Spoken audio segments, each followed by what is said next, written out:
एक रात गुजारनी पड़ती थी दुल्हन को इस जंगली बैल के साथ। मेरा बदन भी बहुत नाजुक सा है और मैं बहुत गोरी हूँ, और अगर इसने मेरे साथ कुछ किया तो मैं दर्द के कारण मर ही जाऊंगी। मुझे बहुत डर लग रहा है। मुझे इस जंगली बैल के कमरे में ले जाकर छोड़ दिया गया और बाहर से दरवाजा बंद कर लिया गया। अब यह जंगली बैल मेरे साथ। जी हाँ दोस्तों, क्या बात उस समय की है जब मैं अपनी पढ़ाई कर रही थी और मेरी दादी ने मुझसे कहा, आज तुम तैयार रहना, तुम्हें कुछ लड़के वाले देखने आ रहे हैं और आज हम लोग अपने गांव चलेंगे। फिर हम सब लोग अपने गांव चले गए। वहां पर मुझे लड़के वाले देखने आए। लड़के के साथ उनके माता पिता भी थे। लड़के ने मुझसे अकेले में कुछ देर बात करी और मेरा नंबर भी लिया। मुझे भी लड़का पसंद था और लड़के वालों को भी मैं पसंद थी, क्योंकि मैं हूँ ही इतनी खूबसूरत। मुझे जो भी देखता है वह दीवाना हो जाता है। वह लोग मेरे हाथ में पैसा रख कर चले गए। पूरा दिन मौज मस्ती में बीता, लेकिन जैसे ही रात हुई सामने वाले घर से एक लड़की की बहुत जोर जोर से चिल्लाने की आवाज आने लगी।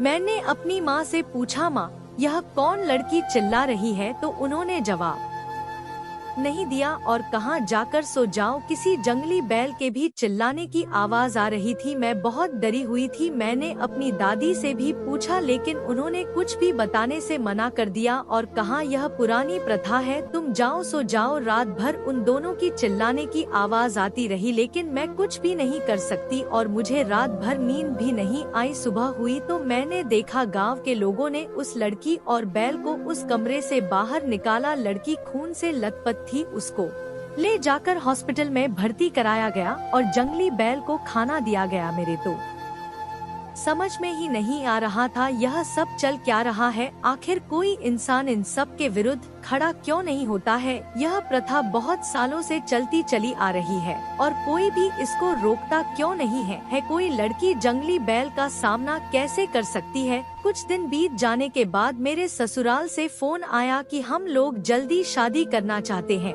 उन्होंने शादी की तारीख फिक्स कर दी। मेरी शादी का दिन आ गया। मुझे तैयार किया गया और मेरी शादी मेरे पति से करा दी गई। यहाँ सब तो ठीक था, लेकिन जैसे ही मुझे कहा गया, बेटा आज तुम्हें उस जंगली बैल के साथ एक रात गुजारनी है, मेरे पैरों के तले जमीन ही निकल गई। आखिर मैं यह सब कैसे करूँगी? मैंने अपनी माँ से भी कहा और अपनी दादी से भी कहा, लेकिन मेरी कोई भी सुनने वाला नहीं था। मेरी दादी ने कहा, जो लड़की ऐसे जंगली बैल के साथ एक रात नहीं गुजार सकती, वह जिंदगी भर अपने ससुराल में नहीं रह पाएगी। इसीलिए रो कर या हंसकर तुमको भी एक रात गुजारनी है। यह एक परीक्षा है जिसे तुमको भी पास करना है। मेरी दादी ने माँ से कहा, इसको जल्दी से तैयार करो और समय हो गया, इसको जल्दी से उस कमरे में भेजो। मैंने बहुत समझाया सबको, लेकिन किसी ने भी मेरी बात नहीं सुनी और मुझे ले जाकर उस अंधेरे कमरे में जंगली बैल के सामने छोड़ दिया और बाहर से दरवाजा बंद करके चले गए। मैं बहुत चिल्ला रही थी। मेरे सामने वह जंगली बैल खड़ा था। वह मुझे घूर रहा था जैसे मानो खा ही जाएगा। मैं बहुत डरी हुई थी। मैं चुपके से अपने साथ अपना मोबाइल लेकर आ गई थी। मैंने तुरंत ही अपने पति को मैसेज कर सारी बात बता दी और मन ही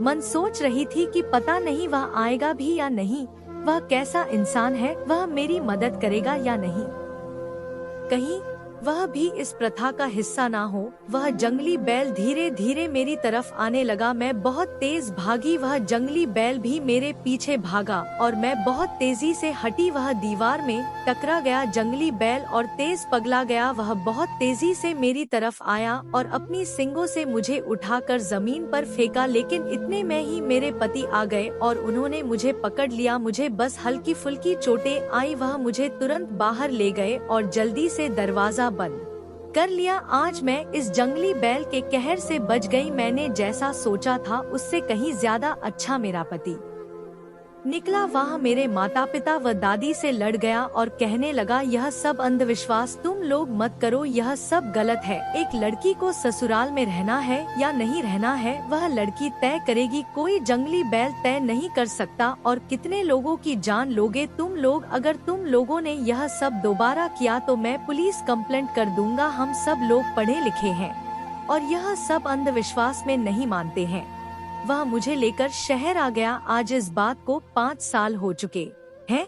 आज हम लोग अपनी जिंदगी मजे से जी रहे हैं, लेकिन आज भी मैं उस बात को याद करती हूँ तो मैं काम जाती हूँ। आखिर ऐसी प्रथा कहीं भी नहीं होनी चाहिए। इन सब प्रथा पर रोक लगनी चाहिए। दोस्तों, अगर आपको भी ऐसी कोई प्रथा पता है तो उसका विरोध करें, जिससे किसी की जिंदगी बच सकती है। एक नई कहानी के साथ मैं आपसे फिर मिलने जरूर आऊंगी। धन्यवाद।